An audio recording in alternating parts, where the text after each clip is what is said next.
울릉도와 독도는 5에서 10mm가량입니다. 이번 비는 수도권과 강원 지역은 내일 새벽에 대부분 그치겠지만 충청 지역은 낮까지, 남부지방은 밤까지 이어지는 곳이겠습니다. KBS 1라디오 4시 경제뉴스, 지금까지 아나운서 박노원이었습니다. 4시 10분입니다. KBS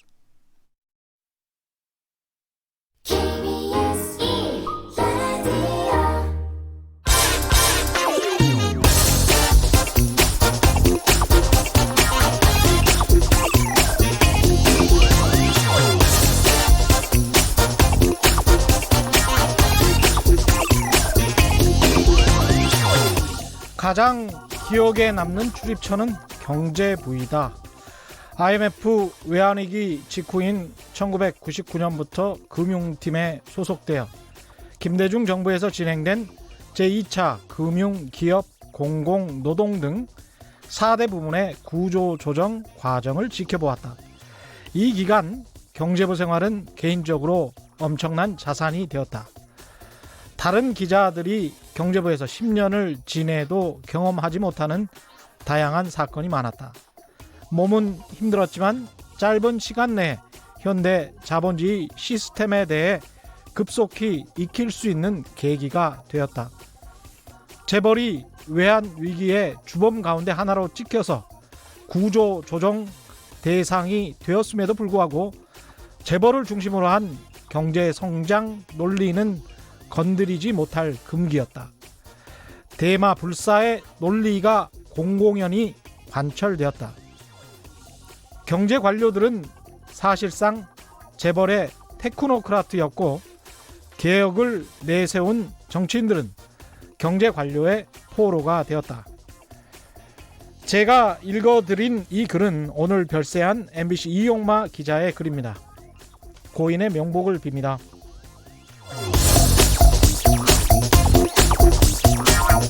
안녕하십니까. 세상에 이익이 되는 방송 최경영의 경제쇼 출발합니다. 오늘의 돌발 경제 퀴즈부터 보내드리겠습니다. 점점 확산되는 홍콩 시위에 전 세계 이목이 집중되고 있습니다.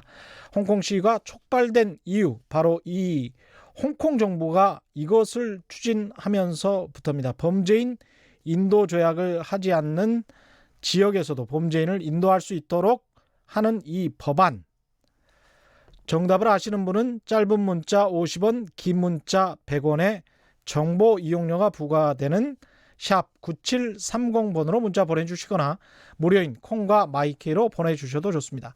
정답 보내주신 분들 가운데 5분 선정해서 기능성 속옷 세트 보내드리겠습니다. 최경영의 경제쇼 유튜브로도 실시간 보내드리고 있습니다. 보이시죠? 안녕하십니까?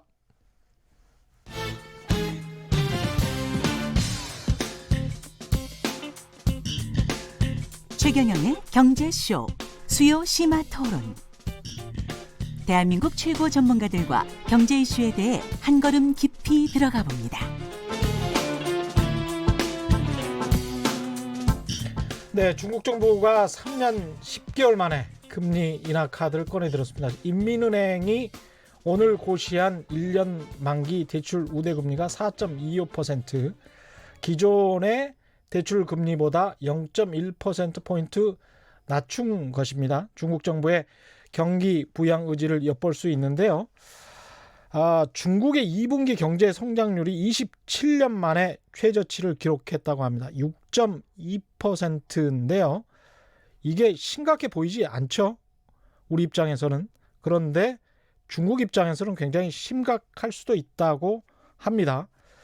왜 그런지 중국 경제 실태를 짚어보고 중국 정부가 미중 무역전쟁이나 홍콩 시위를 어떻게 대처해 나갈 것인지 중국 금융 전문가와 자세히 알아보겠습니다.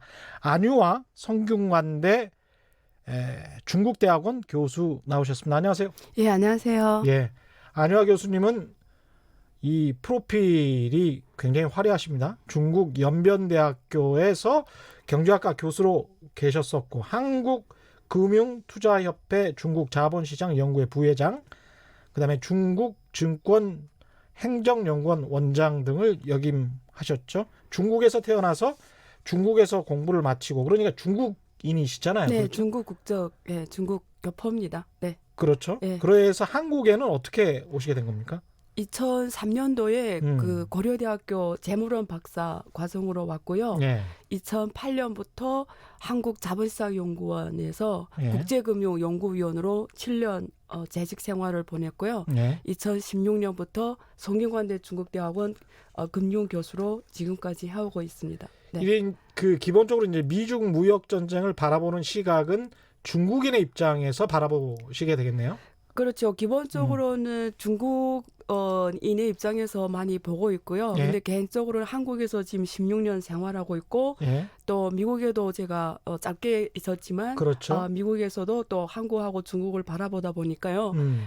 굉장히 좀 객관적으로 여러 나라 입장에서 좀 객관적으로 보려고 하는 노력을 하고 있습니다. 예. 네. 최대한 객관적으로 말씀해 주시지만 네. 또 중국인 입장에서 그렇겠죠. 말씀을 해 주셔도 네. 그거를 저희가 먼저 염두에 네. 두고 네. 이해를 하면 네. 그 시각 자체도 굉장히 신선할 수가 있기 때문에 네. 여러 가지 중요한 포인트들이 많이 나올 수 있을 것 같습니다. 네. 먼저 그래서 이제 말씀드리는 거고요. 중국인 입장에서 네. 이야기를 할 수도 있다는 것을 먼저 말씀을 드립니다. 네. 요즘 미중 무역 전쟁은 어떻게 보고 계십니까? 개인적으로는 예. 지금 뭐 이번에 이제 9월에 또 다시 협상을 한다고 나와 있고요. 예. 근데 지금까지는 굉장히 지지미근합니다. 그래서 지난번에 사실 작게 만났잖아요, 상해에서. 그때 당시 화웨이와 그리고 여기 그 화웨이에 대한 제재 완화를 그때 하겠다. 대신에 중국이 미국의 대도 수입을 하겠다. 이렇게 당시에 이렇게 우리가 작은 딜로, 스몰 딜로 예상을 했습니다만 예. 그때 만나고 나서 오히려 악화가 됐습니다. 왜냐하면 끝나고 트럼프가 바로 3천억에 대해서 10% 관세를 사실 9월부터 한다 이렇게 나왔었거든요. 그랬죠. 근데 며칠 전에 다시 또 이것을 12월로 연기를 12월, 한다. 10월까지 연기한다. 예, 그 이유는 뭐 소비 진작을 위해서 크리스마스 또 지금 거기 크리스마스 시즌이잖아요. 예. 소비 진작을 하고 있고 그리고 또 사실 미국도 미국 소비자를 위해서 한다 이렇게 하고 예. 미국도 사실 지금 미중 무역 분쟁을 하면서 굉장히 타격을 많이 받고 있습니다. 그래서 두 나라 다 타격을 받고 있죠. 예, 두 나라 다 예. 받고 있죠. 그래서 그런 걸 좀 완화시킨 입장에서 한다라는 거를 이렇게 하고 있지만 어쨌든 지금 화웨이에 대해서도 또 지금 90일 동안 다시 또 연장을 했잖아요. 예. 그래서 연장을 서로 했다는 것은 화해에 관한 제재를 연장. 다시 연장해서 네. 화해의 제재를 지금 당장은 안 한다는 거잖아요. 예, 그죠? 그 입장도 이번에 발표한 걸 보니까 예. 화웨이를 사용하던 이 고객들을 위해서 그렇게 한다. 왜냐하면 그걸 다른 데로 옮기려면 시간이 필요하기 때문에 그래서 트럼프가 연장해준다 이렇게 말씀을 하셨어요. 그래서 제 보기에는 일단은 9월에 지금 다시 얘기하기로 돼 있기 때문에 너무 양국이 극단으로 가지 않고 예. 조금 서로 공간을 주면서 9월에 이제 협상을 좀 더 해보자라는 의미인 것 같아요. 네. 9월에 협상을 좀 더 해보자. 예, 9월 중순쯤은 지금 생각하고 있고요. 이게 미중 무역 갈등이 어디로 튈지 예측이 안 되는데 전혀 안 되죠. 예. 중국 입장에서는 끝까지 버틸 것 같습니까? 중국은 이렇게 생각해요. 그러니까 이번에 내년에 미국이 대선을 하잖아요. 예. 근데 뭐 그 공화당이든 민주당이든 누가 대통령이 나와도 트럼프하고 얘기하기보다 낫다라고 생각해요. 중국 입장에서 네. 그래서 좋기는 민주당이 대선에서 승리하면 좋고요. 왜냐하면 네. 민주당은 친중이 많아요. 예를 들면 바이든 같은 이런 사람, 바이든 같은 사람들은 완전 친중파이기 때문에 그렇군요. 예, 민주당은 좀 중국에 좀 중국 시장을 좀 잘 보는 우호적인 사람들이 많기 때문에 그러니까 중국을 시장으로 보느냐 아니면 중국을 경쟁자로 보느냐에 그렇죠. 따라서 그게 다르죠. 입장이 다르니까요. 다르죠. 예. 그러니까 민주당은 중국을 적으로는 안 보죠. 근데 공화당은 특히 트럼프는 중국을 적으로 규명을 했습니다. 경쟁자로서 보는 거죠. 2017년 그 국가안전보고서에 중국을 적이라고 규명을 했고요. 민주당 그렇게 안 보고 있거든요. 적이라는 거는 애니미라고 이렇게 해놨어요. 경제. 그래서 중국의 전략은 뭐냐면요. 이렇게 계속 하고 치고 하면서 내년 말까지 가보자. 왜냐하면 일이 어떻게 될지는 모르잖아요. 사람 일이란 건 모르잖아요. 그래서 일단 거기까지 가보고 그냥 트럼프가 안 되는 게 중국한테는 제일 좋은 시나리오고요. 근데 지금 상황으로서는 좀 그런 시나리오 같은데 가보자는 거죠. 중국 입장은 내년 11월이 미국 대선입니다. 11월 그렇죠. 3일이. 그때까지는 끌고 가보자라는 거죠. 근데 그때까지 협상을 안 해주고 끌고 갈 수 있는 중국의 체력이 있습니까? 지금 주로는 가장 제가 개인적으로 보기에는 중국 결국은 내부 경제가 연착륙이 되냐, 경착륙이 오냐의 문제거든요. 연착륙이냐 경착륙이냐. 예, 그러니까 지금 중국 경제 성장률이 2분기에 6.1로 나왔잖아요. 근데 지금 뭐 경제학자마다 전망치가 좀 다릅니다만 실제로는 6도 안 된다는 분들이 많으세요. 굉장히 많죠. 예. 특히 서방 경제학자들은 그렇게 막 3일 어제 마이너스라는 분도 계세요. 맞습니다. 실질은. 예. 근데 어쨌든 그건 아무도 알 수 없는 거고요. 근데 그렇죠. 확실한 거는 어쨌든 중국 경제가 거짓말, 만약 정말 어려우면 거짓말도 한계가 와요. 왜냐하면 결국 환율에 표현이 되거든요. 환율에. 예. 그래서 이번에 퍼7라고 해서 7을 넘었지 않습니까? 그래서 그게 이번에 우리가 이게 환율을 주목해야 돼요. 그래서 이게 중국은 적어도 환율이 급속한 변동을 막으려고 해요. 위에나에 달러에 대한 환율. 예, 7위안이 넘었잖아요. 근데 그게 지금 제가 전망한 거는 7.4까지 갈 수 있다고 봐요. 올해 내. 뭐 올해 말까지 혹은 뭐 어쨌든 7.4는 1차 목표라고 저는 보고 있거든요. 중국 정부가 허용하는 정책 범위. 근데 그게 못 버티고 더 간다. 이러면 7.6 이러면 중국 경제 내부가 굉장히 심각하다는 거거든요. 그러니까 중국 정부가 그렇게 환율을 절하고 싶어서 그러는 게 아니고 네, 그러니까 이번에 실제로 중국 경제가 안 좋아서 이번에 이러잖아요. 7을 넘었다라는 거는 많은 분들이 관세의 영향을 줄이기 위해서 그 환율을 떨어뜨렸다고 하잖아요. 관세를 25% 매기고 10% 매기면 중국 물건이 그만큼 비싸지니까 수출이 안 되잖아요. 그래서 트럼프가 매긴 관세의 영향을 줄이기 위해서 환율을 떨어뜨린다. 그렇죠. 이렇게 다 경제학자들이 얘기를 해요. 예. 근데 그 요인이 있습니다만 저는 그 요인보다 내부 경제 요인이 더 크다고 보는 거죠. 내부 경제 요인이 더 크다. 그게 무슨 말이냐면 중국에서 위안화 환율을 지금까지 6.9로 유지를 해왔는데요. 그러려 하면 계속 위안 시장에 개입을 해야 돼요. 그러니까 위안화를 사들이고 달러를 절하시키고 위안화를 절상시키는 거잖아요. 6.9로 유지하려면. 그러면 달러를 계속 소모했어요. 그래서 달러가 원래는 중국 위안 보액이 4조까지 거의 갔다가 위안화 환율을 6.9로 안정화시키기 위해서 달러. 원래 4조 달러까지 갔다가 6.9 부근에서 안정화시키기 위해서 1조 달러를 썼어요.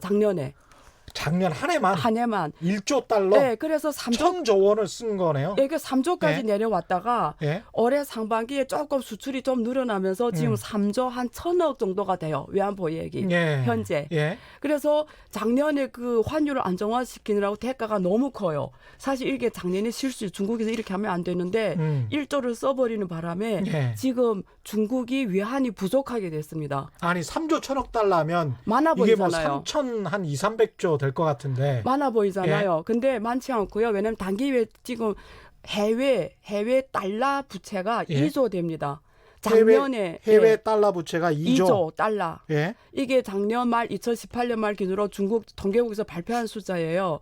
그래서 2조 달러가 해외 부채예요. 달러 그러니까 외환 보유고는 3조 1,000억 달러지만 있지만 그중에서 2조 달러가 이미 해외 부채가 있는데 거기서 단기 부채가 1년 내에 도래하는 단기 부채 1.6조 달러입니다. 오, 2조 달러 중에 1.6조 달러가 단기 부채예요. 단기 부채. 그럼 당장 갚아야 되네요. 당장 갚아야죠. 근데 지금까지 어떻게 했냐면 중국이 대미 흑자가 약 3천 6천억 정도 계속 벌었어요. 대미 3천? 네, 3천 6천억이 매년마다 들어왔다는 거 달러가. 3천 6천억이 3,600억 달러 정도? 3,600억. 네, 3,600억.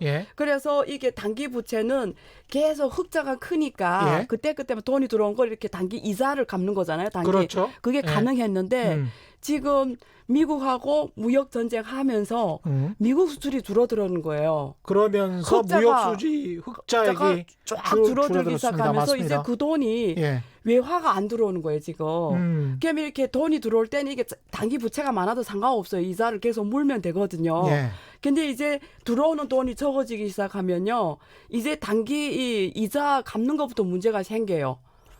지금. 뭐 사업하시는 분들은 잘 아시겠지만 현금 흐름이 끊겨서 끊기는 이거를 이제 거죠. 돈맥 경화라고 우리가 그렇죠. 돈맥 경화가 오는 거죠. 그래서 지금 장부로는 3조 1,000억이 외환 보유액이 있습니다만 일단 1.6조 달러를 빼면 한 7조 남잖아요. 그렇죠. 거기서 한 7천억 정도는 중국에 들어간 외국 투자 기업들이 배당을 해야 되잖아요. 배당으로 해외에 보내는 돈들이에요. 그걸 중국 정부가 막지를 못해요. 나가는 걸. 막지를 못하죠. 그러면 1조 남잖아요. 그러네요. 1조 남는 데서 거기서 또 뭐 여러 가지 쓰는 돈들이 있잖아요. 이게 정상적인 예를 들면 뭐 해외 유학생이 들어오면 거기에 자금을 줘야 되고 달러를 써야 되는 게 있고요. 네. 중요한 건 원유 수입. 예, 원유를 맞습니다. 수입할 때 써야 되는 돈이 있고요. 예. 그리고 중국은 60% 원자재를 다 달러로 삽니다. 그러니까 수입이 그러네. 엄청 많이 해요. 그 수입에 예. 쓰는 돈들이 세계 또 공장이니까 예, 또 거기서 원자재 한- 수입 많이 거의 한 하겠죠. 6천억, 7천억이 돼요. 그럼 1조 중에 6천억에서 7천억 원 수입에 들어가요. 1년에 예, 1년에. 그러면 지금 남은 돈이 4천억밖에 안 돼요. 그렇죠. 그런데 무역 수지는 고꾸라지고 있고. 저로 들어 있고. 예. 그게 만약에 우리가 극단적으로 생각해서 대미 흑자가 0으로 간다. 예를 들면. 예.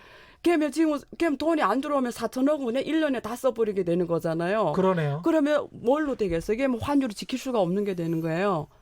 계산상 그렇게 이렇게 나오잖아요. 보니까 끔찍하네요. 네. 저희 같은 경우에 네. 우리나라는 이제 한국 같은 경우는 외환 보유가 한 4천억 4천억 정도 정도 돼요. 돼 있고 네. 무역 수지가 그래도 20조 원 정도 상반기에 났기 때문에 네. 그게 안정적으로 그렇게 해서 이제 현금 흐름이 그렇죠. 상당히 좋은 편인데 그렇죠. 다른 나라들에 네. 비교하면 네. 그래서 그런지 모르겠습니다만 그래서- 중국의 CDS 프리미엄도 한국보다 지금 훨씬 더 높은 높죠. 상황이더라고요. 네. 예. 그래서 지금 그래서 환율이 중요한 거예요. 음. 그러니까 중국 정부가 이런 거지. 이번에 환율을 절하시킨 거는 예. 미중 무역 분쟁에서 그 관세 영향을 좀 해지하기 위해서 예. 절하시킨 면도 있지만 개인적으로 보기에는 그거보다도 이런 내부 경제 요인이 더 크다라는 거죠. 그래서 수출을 어떻게든 해서 돈을 벌어야 되는 입장이군요. 그렇죠.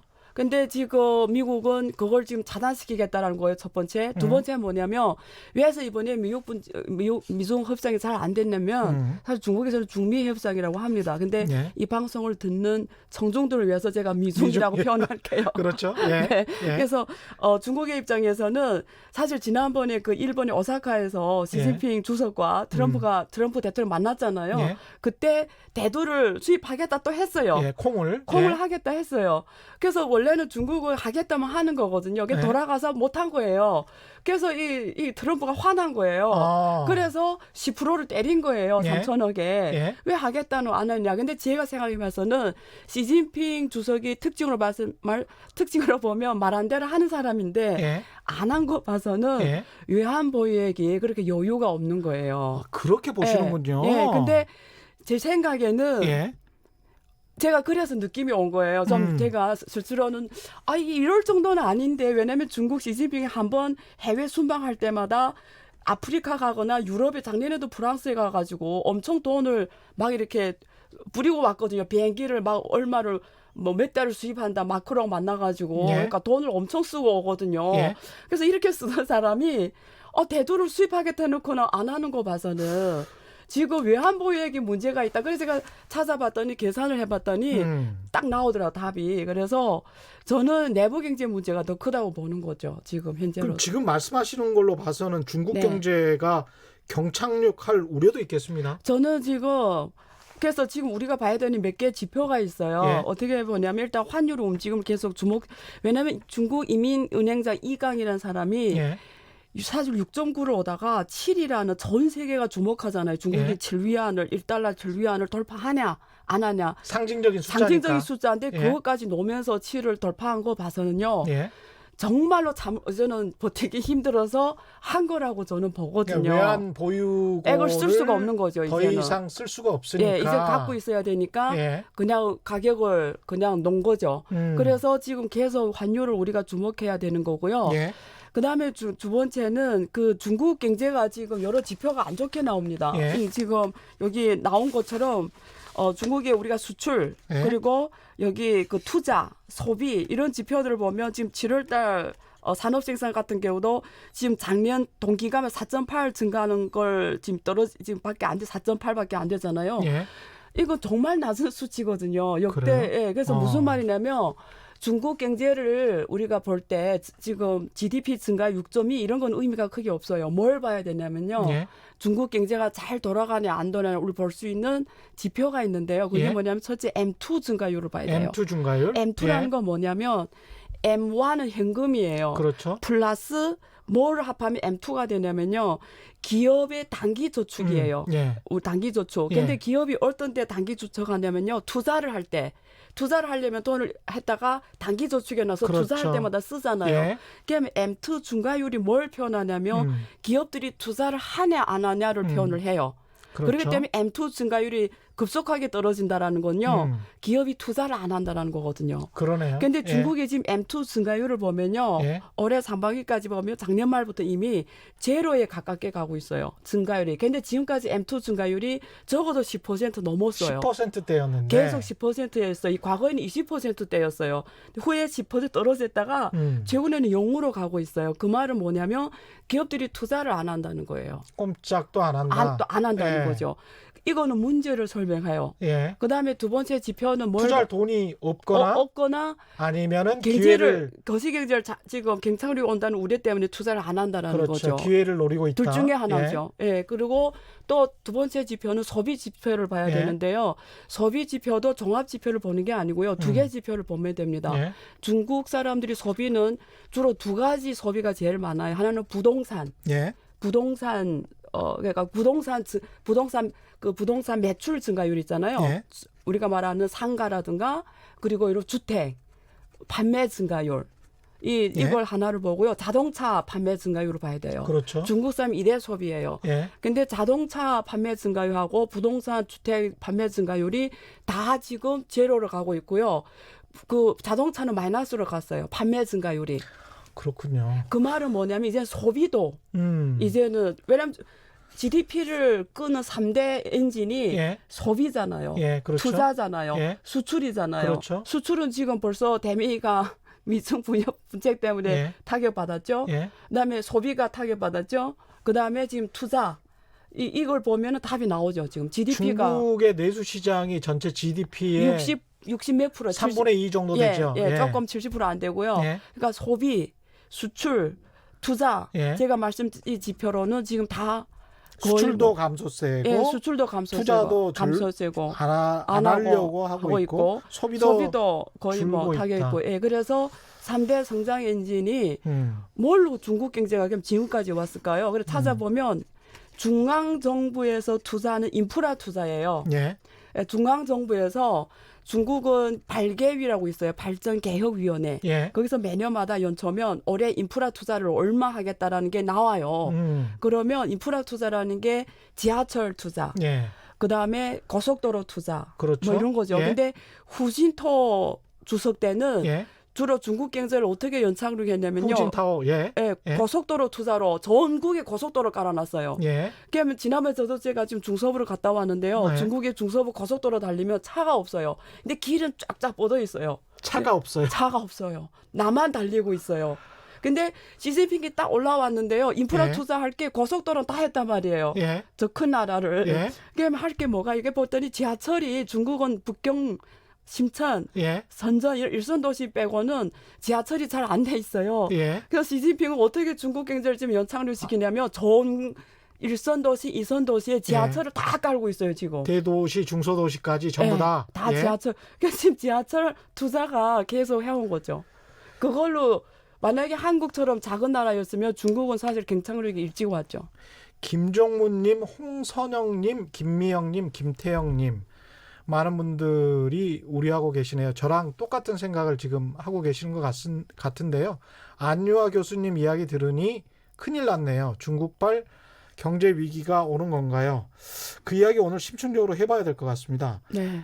이 중국이 그래도 수출이라도 좀 늘려보려고 미중 네. 무역 전쟁을 저렇게 하고 있는 와중에 환율 위안화 가치를 계속 떨어뜨린단 말입니다. 네.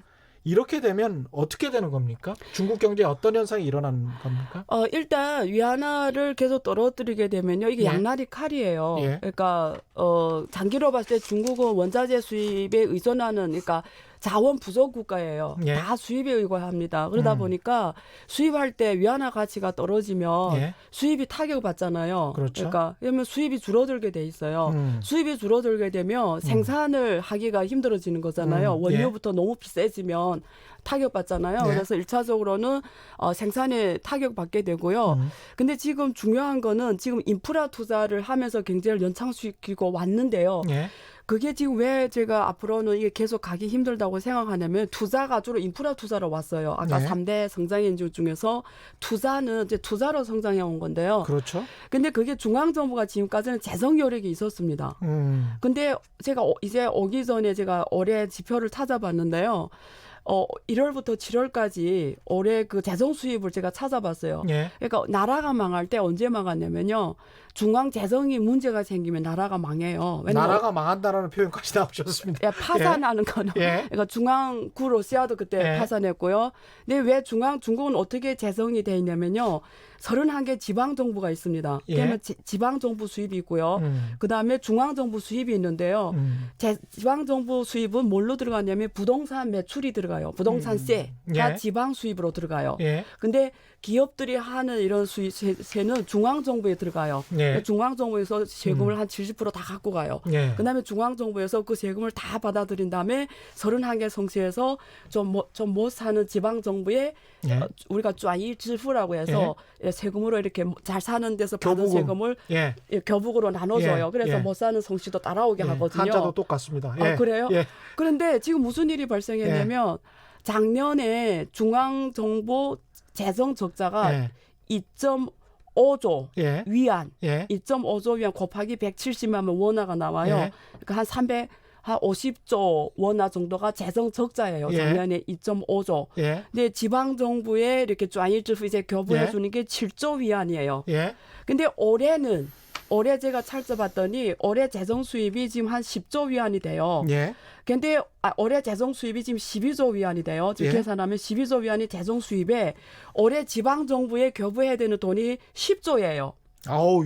그럼 2조밖에 안 남는 거예요. 예. 근데 사실 12.5조예요. 그럼 예. 2.5조가 남잖아요. 예. 근데 작년에 2.5조가 적자입이 발생했잖아요. 예. 그럼 올해 또 2.5조가 적자 발생하면 5조 적자가 있어 중앙정부에서. 예. 그럼 중국이 GDP가 지금 1년에 90조 위안 정도 돼요. 예. 그러면 올해 5조 적자.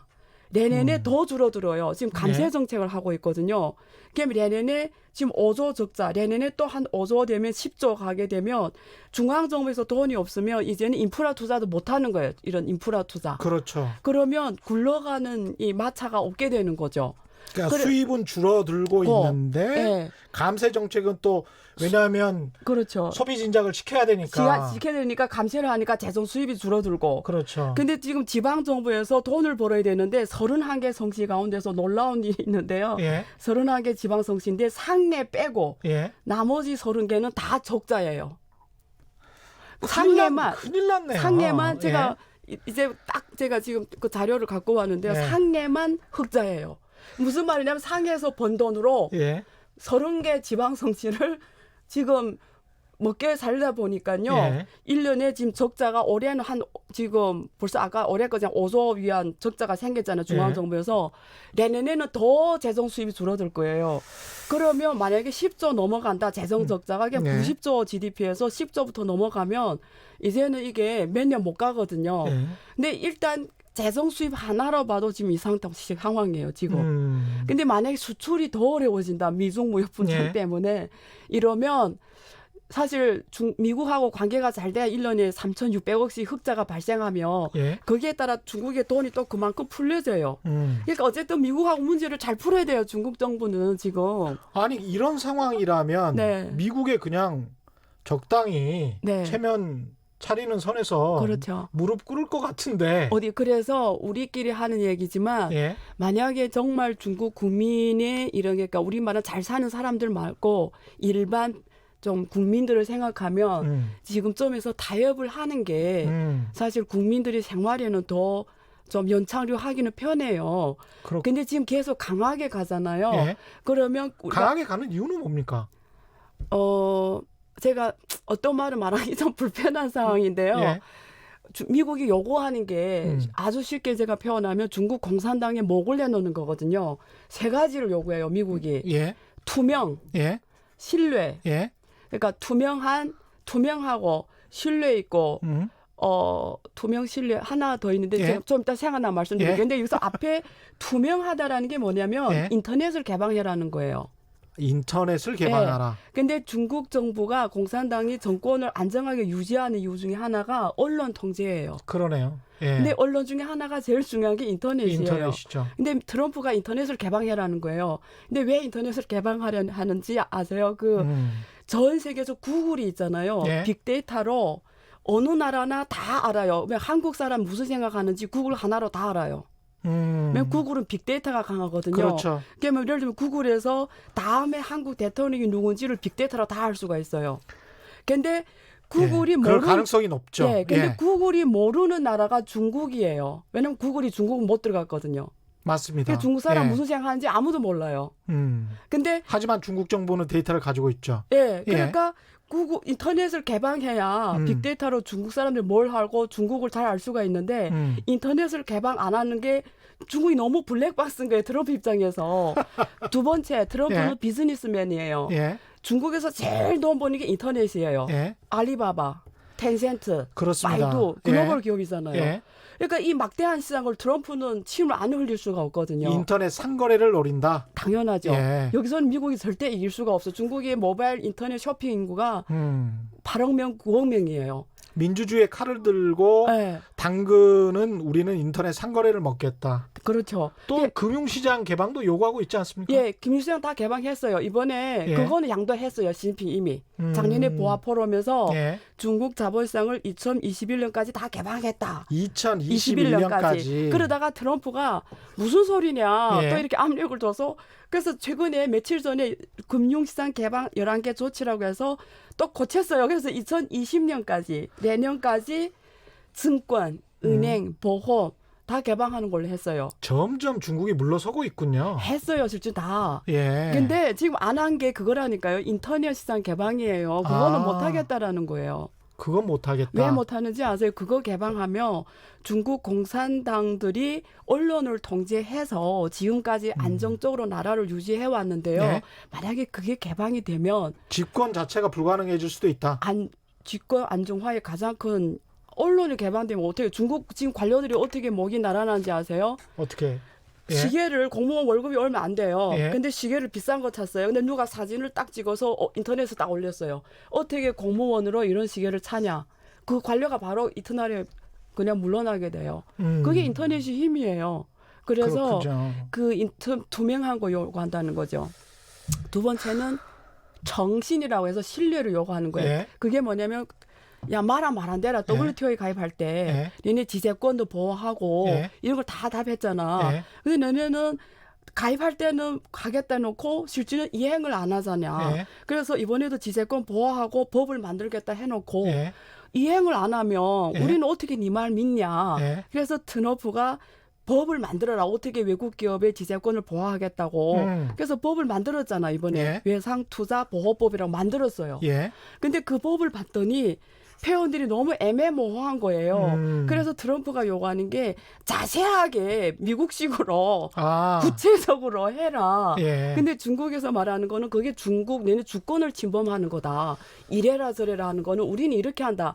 법은 원래 이렇게 애매모호하게 하고 왜냐하면 상황이 어떻게 될지 모르기 때문에 다 시행령으로 한다. 예. 국무원의 시행령으로 예. 그때 상황에 맞춰서 법을 만드는 게 우리나라의 법칙인데 우리 보고 얘네처럼 법을 같이 만들라는 거는 주권을 침해하는 게 때문에 할 수가 없다.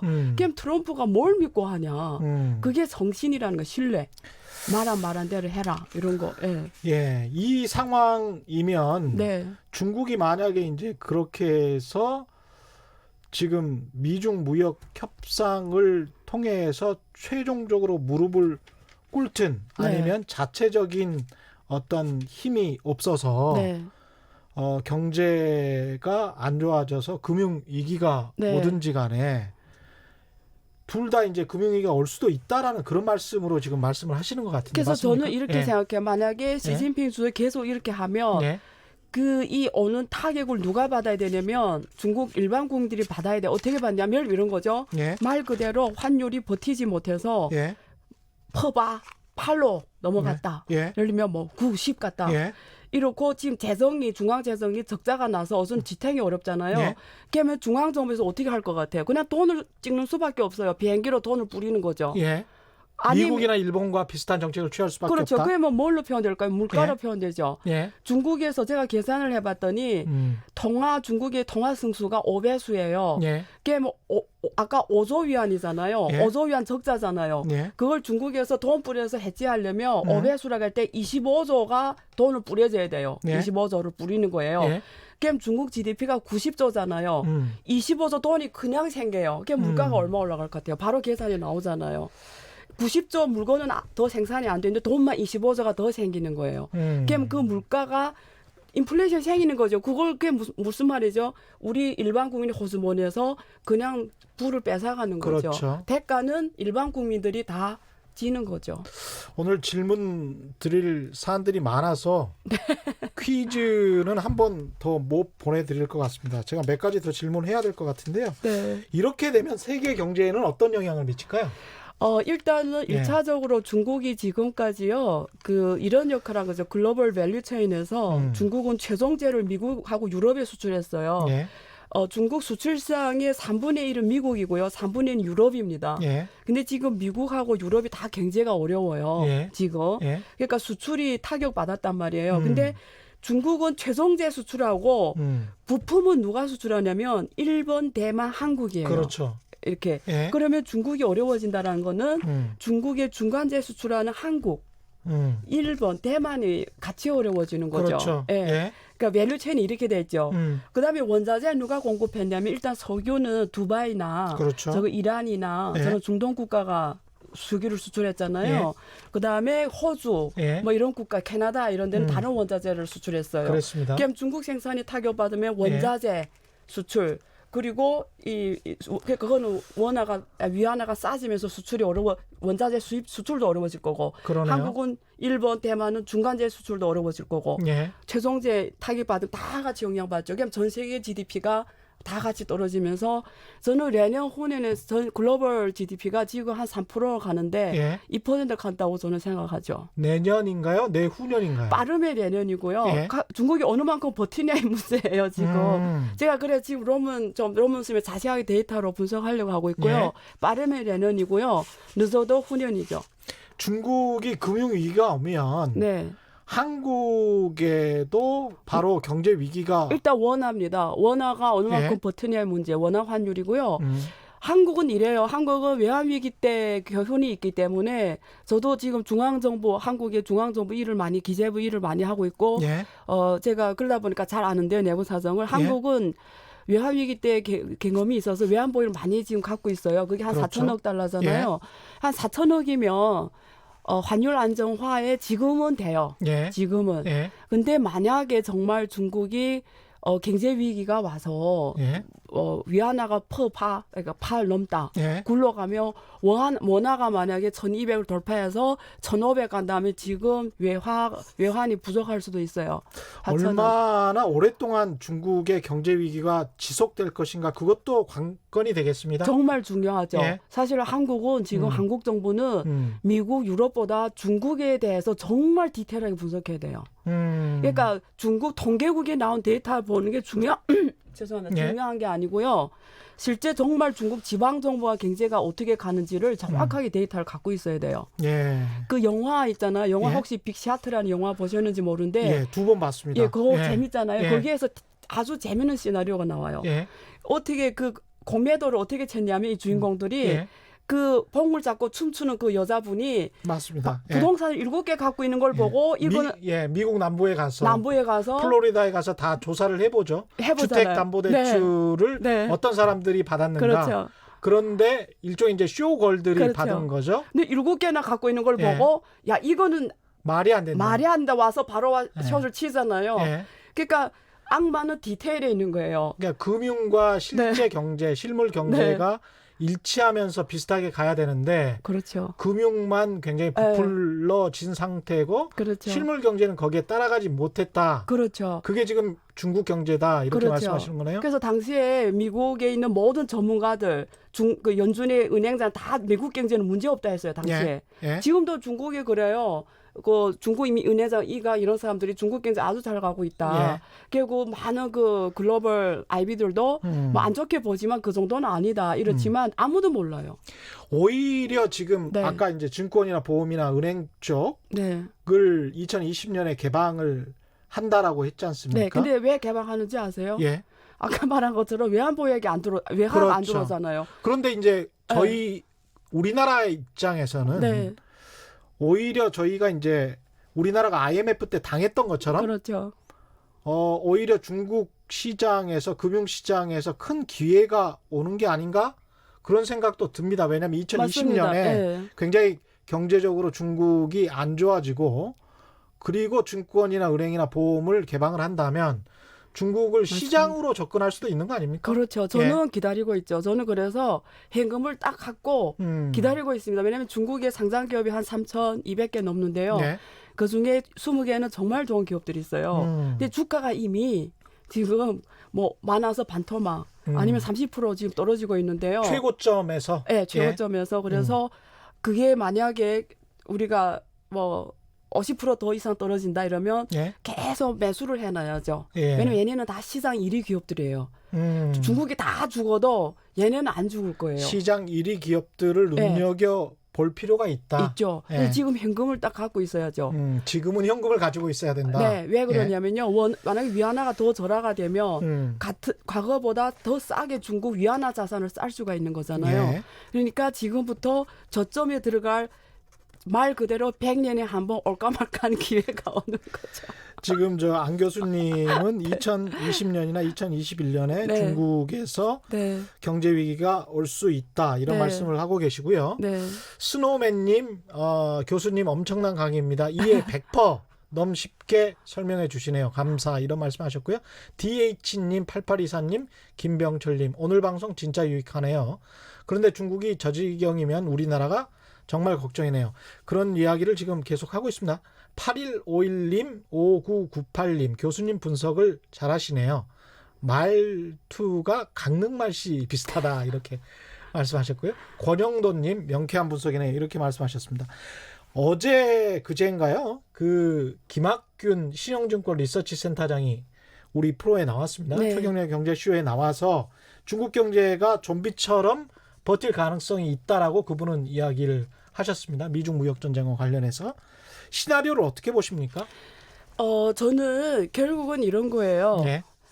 그러니까 시진핑 주석 입장에서는 이 고통의 대가를 예. 누가 받게 하냐의 문제예요. 그러니까 자기 기득권의 이익을 보호하기 위해서 예. 지금 손을 못 드는 거예요. 중국 공산당의 이익을 위해서. 네, 예. 왜냐하면 원래는 일찍 손 드는 게 국익에 유리해요. 예. 그러니까 지금은 손 들고 예. 도광양회를 다시 해서요. 예. 앞으로 30년 후를 기약해서 그때가 복수하자. 원래 이렇게 가는 게 중국의 미래를 위해서 저는 개인적으로 그렇게 생각하는데요. 미국의 유화적 제스처로 나가야 된다. 예. 예. 결국 딱 더 가슴에 뛰면 안 된다. 그렇죠. 예. 가슴에 칼을 품고 30년 예. 복수를 해야 되는데 예. 지금 그렇게 안 하는 거 봐서는 할 수 없기 때문에 안 한다고 생각해요. 그게 뭐냐를 보면 아. 결국 기득권 이익을 보호하기 때문에 보호하려고 하는 거지. 아까 말하는 투명할 수가 없는 거고. 이게 지금 중국의 통계에 관해서 계속 의심해 왔었단 말입니다. 사실은 네. 20년 이상 의심해 네. 왔었는데 네. 최근 들어서 중국 경제가 이제 흔들거리는 모습을 보이니까 더 통계에 관해서 의심하고 특히 외환보유고 같은 경우는 우리도 마찬가지였거든요. 97년도에 알고 보니 튼튼하다고 했고 외환보유고도 멀쩡히 많다라고 했었는데 그때 까보니까 네. 36억 불밖에 없었던 거거든요. 맞습니다. 중국도 그럴 가능성이 있습니까? 근데 저는 이렇게 생각해요. 우리가 편차가 계속 있다고 생각할 때 그 사람들이 편차를 계속 맞추면서 거짓말 해야 될까요? 거짓말을 네. 가정해도. 예. 그래서 그 흐름에서 분석을 해봐야 돼요. 그래서 아까 제가 말씀드린 게 그 변화를 보면 되거든요. 예. 근데 그 통계가 맞다고 가정해서 그 변화를 봐도 지금 그 데이터 나온다는 거죠. 아. 그러면 또 만약에 그게 진실이고 중요하지가 않은 거예요. 지금 예. 변화를 보는 게 중요하니까요. 음. 그래서 저는 왜냐하면 중국 다 고민해서 그 데이터를 발표함에도 불구하고 이런 데이터가 나온다라는 거는 사실 문제의 심각성이 오히려 더 크다고 할 수가 있죠. 한 30초 정도 남았는데요. 네. 한국 정부 또는 한국 사람들, 네. 우리나라는 어떻게 해야 됩니까? 이럴 때 예. 중국을 레버리지로서 생각해야죠. 왜냐하면 외환위기 때 한국 기업들이 배운 게 있잖아요. 예. 금융기관들이. 이제 중국을 통해서 써먹어야죠. 그때 예. 배웠던 거를. 그래서 레버리지로 삼고 아주 도약을 해야죠. 세상은 정말 냉혹합니다. 네, 예. 재밌어요. 투쟁입니다. 네. 정글입니다. 네. 오늘 긴 시간 말씀 감사합니다. 한 번 더 나와 주셔야 될 것 같은데요. 네, 그럽시다. 예, 네. 네. 지금까지 안유화 성균관대 중국대학원 교수와 함께했습니다. 오늘 돌발 경제 퀴즈 정답은 송환법이었고요. 당첨자는 인터넷 홈페이지에서 확인하실 수 있습니다. 당첨자분들께는 제작진이 직접 연락드리겠습니다. 저는 KBS 최경련 기자였고요.